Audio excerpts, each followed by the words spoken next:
안녕하세요. 뉴스반장입니다.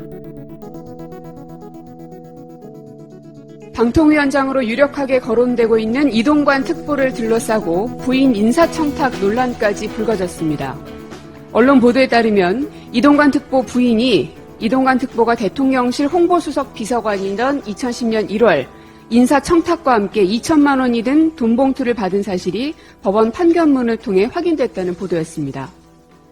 이 특보는 돈을 돌려주고 청와대 민정수석실에도 신고했다라고 언론에 해명했지만 석연치 않은 부분이 있습니다. 인사청탁이 있고 불과 2달 뒤인 2010년 3월 인사청탁을 시도한 당사자가 주최한 행사에 유인촌 문체부 장관과 박재완 청와대 국정기획수석이 참석해서 축사까지 했기 때문입니다. 2010년 1월 돈봉투를 즉시 돌려주고 민정수석실에 신고까지 했다면 불과 2달 뒤인 3월에 부처 장관과 청와대 수석이 인사청탁을 시도한 인물이 주최한 행사에 참석해 축사까지 하고 인사청탁을 시도한 인물과 나란히 앉아있는 것은 이해가 잘 되지 않습니다. 이미 이동관 특보는 아들 학폭 논란에 대해서 해명을 하면서 열리지도 않은 선도위에서 아들의 전학을 결정했다라는 거짓 해명을 한 사실이 밝혀진 바도 있습니다.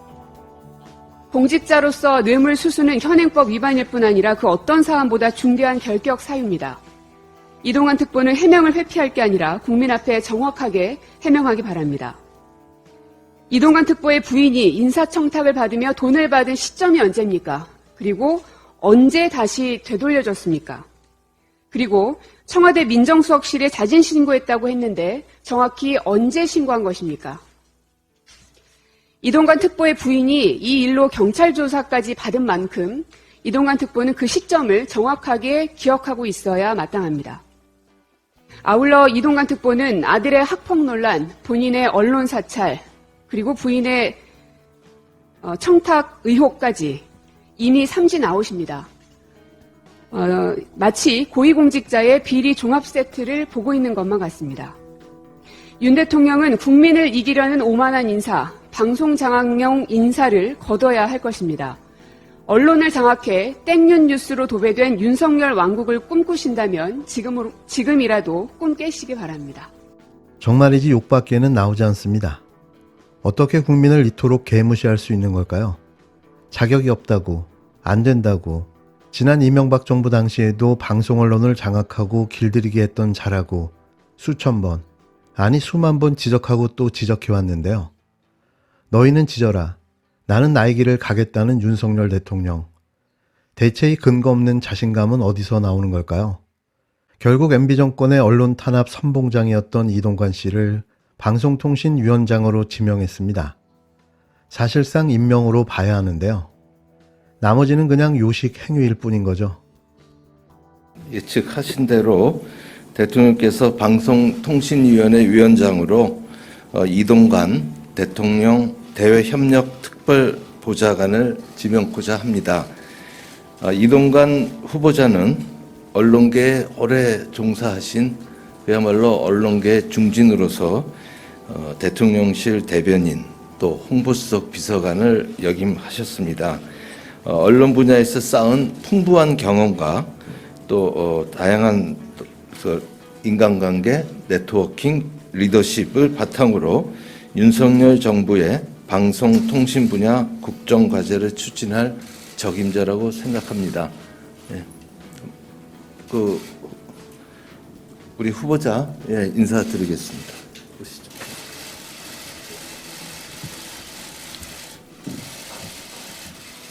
예, 안녕하십니까. 이동관입니다. 글로벌 미디어 산업 환경이 아주 격변하고 있습니다. 그런 중요한 시점에 중요한 직책에 지명이 돼서 어깨가 무겁습니다. 자유민주주의 체제를 파괴한다고 할까요? 이 가짜 뉴스와의 전쟁에 지금 각국 정부, 시민단체가 모두 그 대응에 골몰하고 있는 이슈입니다. 그래서 저는 무엇보다 공정한 미디어 생태계의 복원, 그리고 자유롭고 통풍이 잘 되는 소통이 이루어지는 정보 유통 환경을 조성하는데 먼저 총력을 기울이려고 합니다. 그러나 우리가 언제까지 진영 논리의 그 이해와 충돌을 빚는 이 패러다임에 갇혀있을 수는 없다고 생각합니다. 지금 세계 각국이 이 글로벌 미디어 전쟁이라고까지 얘기할 수 있는 치열한 그 환경 변화 속에서 그 고지를 선점하기 위해서 각축하고 있습니다. 여러분도 잘 아시다시피 이 방송통신산업, 미디어 산업은 우리 젊은 세대도 가장 선호하는 직업 중에 하나입니다. 그런 의미에서 보면 저희가 미래의 일자리 먹거리 창출에도 매우 중요한 분야다 이렇게 생각하고 있습니다. 그래서 저는 과감한 규제 혁신 그리고 정책 지원을 통해서 한국이 글로벌 미디어 산업 강국으로 되어갈 수 있도록 최선을 다하려고 생각하고 있습니다. 이제 대한민국에도 BBC 인터내셔널이나 일본의 NHK 국제방송 같이 국제적으로 신뢰받고 그리고 인정받는 공영방송이 있어야 하는 것은 물론이고 넷플릭스 같은 콘텐츠 거대 유통기업이 나와야 한다고 생각합니다. 그러니까 언제까지 저희가 과거의 틀에 갇혀서 엉겨 있어서는 안 된다고 생각합니다. 그리고 이 방향에는 저는 진보, 보수, 여야가 있을 수 없다고 생각합니다. 왜냐? 저희의 미래와 직결된 일이기 때문입니다. 그래서 마지막으로 이 말씀을 드리고 싶습니다. 미래는 지금 다가오고 있는 게 아니고 이미 저희 앞에 와 있다. 그래서 여러분 모두 아낌없는 성원과 조언 부탁드리고 또 야당과 비판 언론의 질책이나 또 비판의 겸하게 귀를 기울이겠습니다. 이상으로 말씀드리고 이제 자세한 내용은 앞으로 청문회 준비하는 과정에서 밝히도록 하겠습니다. 오늘은 여기까지 하겠습니다. 감사합니다. 뭔 쓰잘데기 없는 소리를 이렇게 오래 짓거려대는 걸까요? 그가 한 말 중 단 한마디도 단어 하나도 쓸 말이 없었는데요. 총선을 앞두고 방송 언론 장악이라니 기가 막힙니다. 윤석열 대통령이 28일 신인방송통신위원장 후보로 이동관 대통령실 대외협력 특별보좌관을 지명했습니다. 다시 말씀드리지만 지명은 형식적인 거고 사실상 임명으로 봐야 할 텐데요. 결국 넘지 말아야 할 선을 넘은 거죠.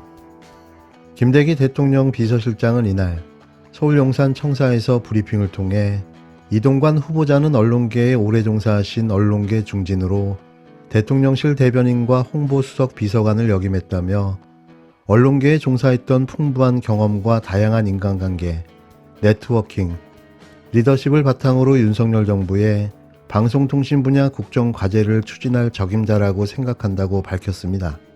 김 실장의 이 같은 소개 후 이동관 방통위원장 후보자는 이제 대한민국에도 BBC 인터내셔널이나 일본의 NHK 국제방송같이 국제적으로 신뢰받고 인정받는 공영방송이 있어야 한다고 황당한 주장을 시작했는데요. 그런 공영방송을 못 만든 이유가 뭘까요? 아예 누워서 침을 뱉고 있습니다. 가짜뉴스와의 전쟁, 공정한 미디어의 복원, 소통이 이루어지는 정보 유통 환경을 외쳐댔는데요. 그렇다면 현재 이런 것들이 안 되고 있다는 걸까요? 아니면 자신의 기준으로 봤을 때 잘못되고 있다는 걸까요? 가짜뉴스, 공정복원, 정보유통, 대체 뭘 하겠다는 걸까요? 또 제2의 방송언론 장악이 시작되는 걸까요? 그러고 보면 MB 시절 검증된 전문가들만 다시 기용되고 있는데요. 김관진, 유인촌, 이재호, 이동관, 이들 모두 스페셜 리스트입니다. 구체적인 부연 설명은 하지 않겠는데요. 누가 봐도 스페셜 리스트임은 분명해 보입니다. 이 후보자는 끝으로 미래는 지금 다가와 있는 것이 아니고 이미 저희 앞에 와 있다며 아낌없는 성원과 조언 부탁드리고 야당과 비판 언론의 질책이나 비판에 겸허하게 귀를 기울이겠다는 립서비스로 지명에 대한 입장을 밝혔습니다. 돌아온 방송 언론 파괴지왕, 결국 이렇게 되고 말았습니다.